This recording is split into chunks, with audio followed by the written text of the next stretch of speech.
Précédemment dans Vengeance de glace. Bien, nous allons pouvoir commencer. Après une tempête de neige, deux jeunes amis partis en voyage se retrouvent perdus dans une ville où les autorités les empêchent de partir. Par chance, ils trouvèrent un capitaine de bateau qui périra sous les eaux, les laissant voguer vers leur terrible destin.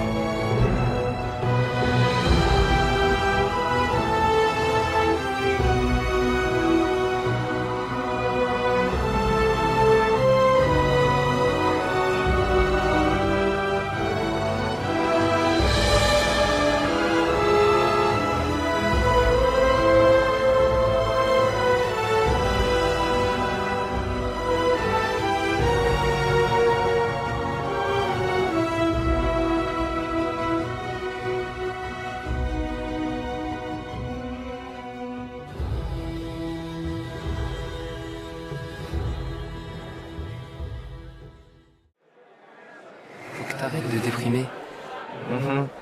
Pourquoi pas un voyage pour changer les idées? Je sais pas, ça me dit rien. Je connais un petit village en Norvège. Je suis pas sûr. Allez. Et puis si t'aimes pas, on revient aussi vite. Le soleil commence à se lever. Le bateau s'est échoué aux abords d'une plage, en face de ce qui semble être un parc d'attractions. Les arbres étaient encore recouverts d'un léger manteau de neige. Et désormais naufragés, Adrien et Cédric sortirent difficilement du bateau, s'avançant tous les deux vers la plage. Ah, ma tête. Qu'est-ce qui s'est passé? Le monstre dont parlait le capitaine, il était bien réel. Et pour nous sauver, il a dû se sacrifier. Le capitaine est mort? Oui. Sous le choc, ils s'assirent 2 minutes avant de se lever et d'aller vers ce parc d'attractions, qui était hélas complètement abandonné. La rouille s'emparait des structures, la poussière prit place sur chaque surface plane, et l'ambiance générale du parc était plutôt inquiétante. Ils commencèrent donc à s'avancer dans le parc parmi les vieux édifices. Wow, c'est vraiment très flippant. Pourtant, tu devrais avoir l'habitude des parcs d'attractions abandonnés. Comment ça? Tu te souviens pas? Quand on était petit, dans le parc d'attractions à côté de chez nous. Tu sais, on n'arrêtait pas d'aller jouer dans la partie abandonnée. Tu te souviens de ça quand même? Ah mais oui, je suis bête, désolé. Pendant leur traversée, un individu sorti de nulle part les interpella. Il semblait jeune, avait des cheveux inhabituels et d'étranges vêtements. Bonjour, vous êtes nouveau ici? Bonjour, qui êtes-vous mon brave? Je m'appelle Phil. Je ne croise pas beaucoup de gens ici. C'est étonnant de vous voir. Vous habitez ici? Mais comment? Oui, cela fait maintenant bien longtemps.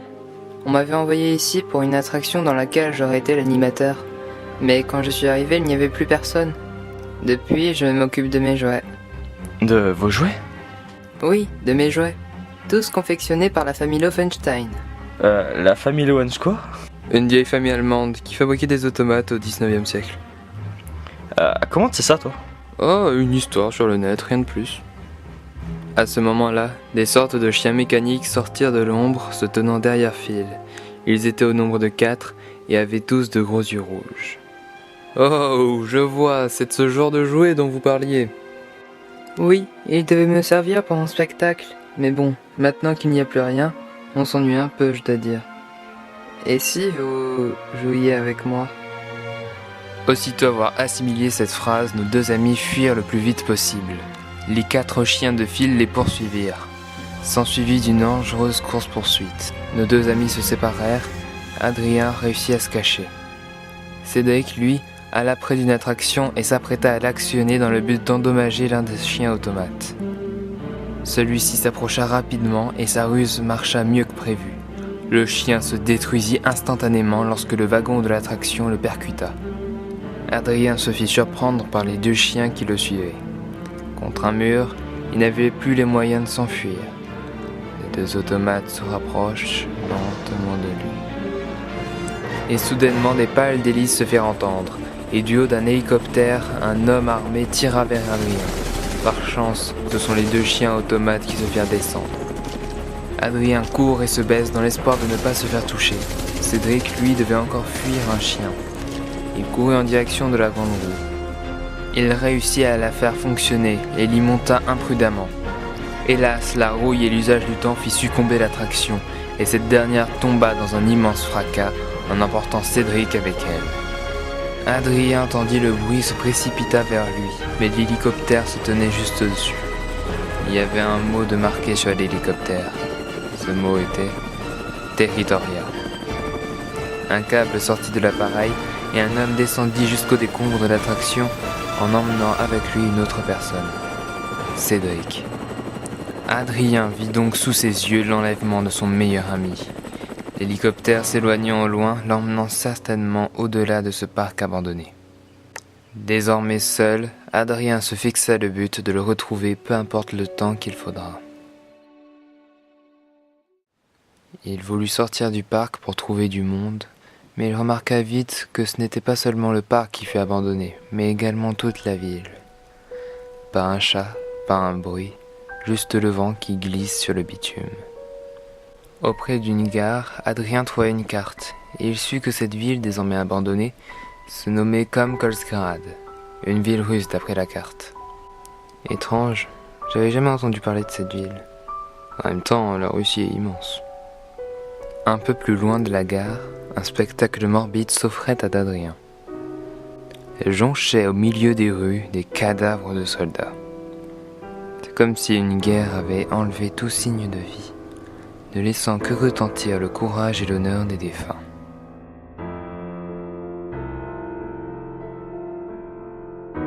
La journée venait à peine de commencer que Adrien était déjà si épuisé. Mais soudain, quelque chose traversa ses pensées. Dans cette ville où tout semblait mort et sans vie, il y avait une personne qu'il était bien en vie. Phil. Phil semble être le seul être de cette ville à être encore en vie. Adrien reprit ses affaires et d'un pas décidé voulut retourner au parc d'attractions. Mais Phil l'avait suivi et il ne fallut que quelques pas pour qu'ils se rencontrèrent. Adrien prit la parole. « Dis-moi tout de suite qui tu es. » « Je te l'ai dit, mon nom est Phil. »« Je veux plus qu'un simple nom. »« Que dois-je comprendre ?»« Tu viens d'où? Qu'est-ce que tu fais là? Et qu'est-ce que tu sais sur ce qui s'est passé ici ?»« Je viens d'Allemagne. J'ai été envoyé par mes fabricants et... » Attends, qu'est-ce que tu veux dire par fabricant? Je suis un automate. Le plus élaboré des automates. Je suis pas au bout de mes surprises. Puis-je continuer? Oui, vas-y. Et comme je m'apprêtais à le dire, ici a eu lieu l'une des dernières batailles opposant la région de Territoria à un groupe de rebelles appelé Archange. Comment un groupe de rebelles peut amener à un tel résultat? Tous les rebelles ont été détruits et la ville de Komkolsgrad ne fut jamais réhabitée. Dis-moi, où est l'autre garçon qui était avec toi? Des militaires l'ont emmené. Je vois, sûrement des autorités de Territoria. Ils ont peut-être cru que vous étiez des rebelles ou des espions. D'ailleurs, qui êtes-vous? Moi, c'est Adrien, et mon ami, lui, Cédric. On vient de France, on était parti en voyage au nord de la Norvège, dans le petit village d'Alta. Après une tempête de neige, on s'est retrouvé dans un village, ma foi, fort peu accueillant. On s'est fait interroger, enfermer, et lorsqu'on a pu s'enfuir de cet endroit, un monstre venu des fonds marins tua le capitaine censé nous ramener, et le bateau s'échoua sur la plage, en face du parc. Et tes chiens ont failli nous tuer d'ailleurs. Je suis profondément désolé. Comment un automate peut être désolé? T'as pas de regrets, de sentiments? C'est même déjà un miracle que tu puisses tenir une conversation. Tu me vexes là. Je suis un automate construit par les Vorarlberg eux-mêmes. Les chiens, eux, ont été construits par les Laufenstein. Peu importe, je devrais pas traîner ici, je dois retrouver Cédric. Je pourrais t'aider à le retrouver? T'as une idée d'où est-ce qu'ils l'ont emmené? Certainement à Overtonsgrad. C'est là-bas que se trouve la principale ville de Territoria. Adrien accepta et à peine avoir pris cette décision, Phil et lui se mirent aussitôt en route. Ils décidèrent de se rendre sur la route menant vers la ville de Overtonsgrad, en marchant sur des routes dénuées de vie. Sur le trajet les menant vers la grande ville, Adrien trouva au sol un texte relatant l'histoire de Territoria. Il prit le temps, lors d'une pause la nuit, de le lire attentivement près d'un feu. Territoria fut fondée il y a fort longtemps, par 4 communautés, des Espagnols, des Anglais, des Allemands et des Russes. De par l'étrange alliance entre ces 4 communautés, toute la région demeura invisible aux yeux du monde entier. Cette mystérieuse région est ainsi composée de 4 villes et villages bien distincts.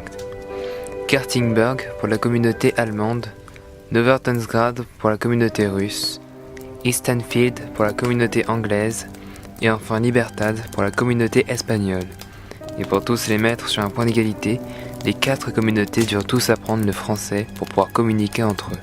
Mais tout ce beau monde dans une seule et même région, ou plutôt un seul et même pays, créa des tensions, mais il ne fallut pas attendre longtemps pour que la communauté russe prenne le dessus sur les autres, entraînant des conflits, des attentats et d'autres cruautés, et pour finir, la guerre.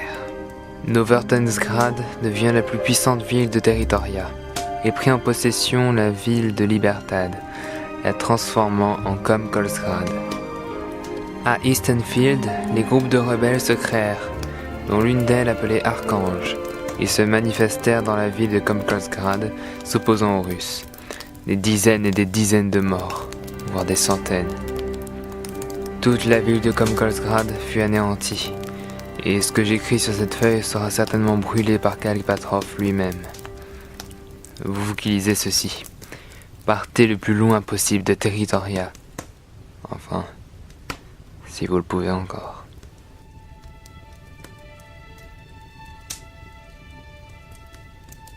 Après avoir fini de lire ce texte, perdu parmi les ruines de Comkolsgrad, autrefois Libertad, Adrien se tourna vers Phil et lui posa une simple question. Dis-moi Phil, ça fait combien de temps que tu es ici ? Environ 1 mois à l'extérieur. Pourquoi ?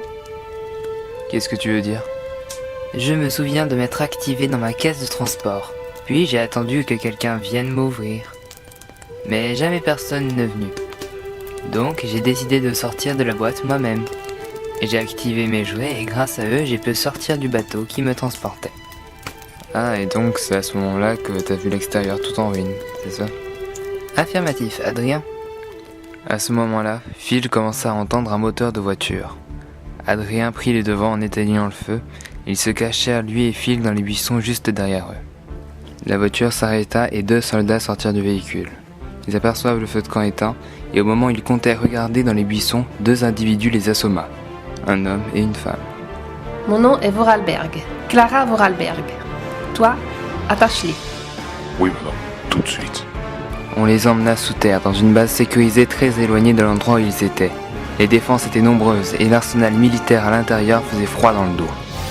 On les mit dans une grande salle sombre, assis l'un à côté de l'autre, sur 2 chaises. Bordel, mais qui êtes-vous ? On vous a suivi, toi et ton ami, depuis votre arrivée à Territoria jusqu'au moment où se fit enlever. C'est à ce moment-là que mon équipe et moi avons décidé d'intervenir. Vous avez dit être une Vorarlberg ? Oui, mais navré pour toi, petit, mais je n'ai plus aucun lien avec ma famille. Où est-ce qu'on est ? Mes amis, bienvenue à Eastenfield.